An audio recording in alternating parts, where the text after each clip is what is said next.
Can you believe it? Peyton Manning injured. Second string quarterback leads the Broncos to victory in overtime against the undefeated New England Patriots. Let's talk about, no, let's not.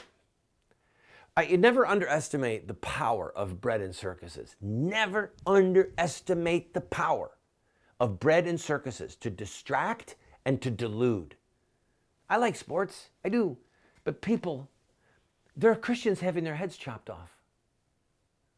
We have to focus on it. You might not like it. I might not like it. Doesn't matter. There are things that we don't like that are required, okay, if we're going to be good people and we're going to be good Christians. Loving our neighbor as ourselves, loving God with all our heart, soul, mind, and strength, loving our neighbor as ourselves takes precedence over whether or not the football was properly inflated for Tom Brady. Heaven help us. There's a lot of people in America that are more upset about the New England Patriots losing or about Tom Brady's treatment or about the football with air. God save us. All right, so back to things that matter. Erdogan is a Sunni Muslim. Sunni Muslims are the ones that believe that anybody can be a caliph. Okay, Muhammad, then Abu Bakr, not a blood relative, then Umar, not a blood relative, then Uthman, not a blood relative, then Ali, blood relative. Sunnis believe it can be anybody. Shiites say, no, it has to be a blood relative of Muhammad. That's where the split happened in the first generation of Muslims after Muhammad's death. And each side, Sunni and Shiite, said that the other side were apostates, and apostates get to be killed in Islam, are required to be killed. Muhammad said, if a man leaves his Islam, kill him. So the Sunnis say, well, Shiites left Islam. Kill them. The Shiites say, no, you left Islam. We kill you. ISIS is a Sunni group, and the Sunnis have carried the day for most. 90% of Muslims are Sunni, 85 or 90, and the minority 10, 15% are Shiites. So most people who live in Syria are Sunnis, but Assad is a sect of Shiite. And he's propped up by Iran. Look at the map. Iran, they're Shiites. And they're propping up a Shiite dictator. And our NATO ally, Erdogan, in Turkey, is a Sunni who hates Shiism, hates the Shiites, and wants Assad gone.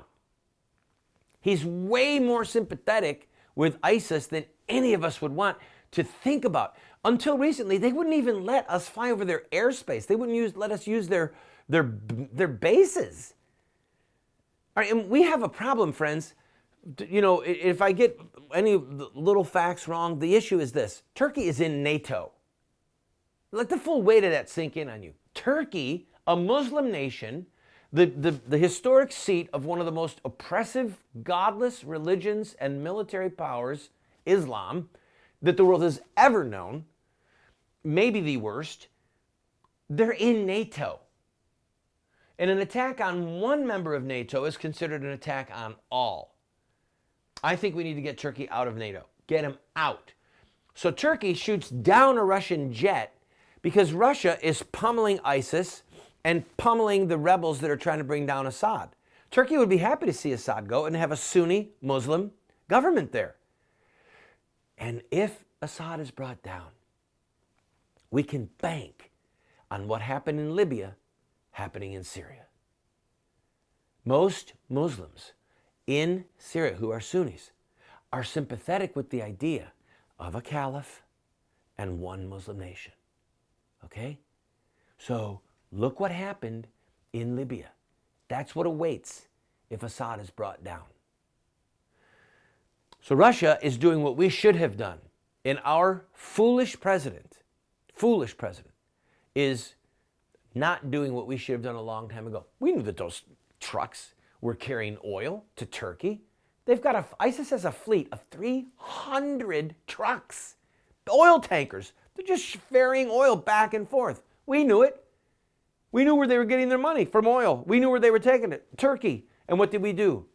Nothing.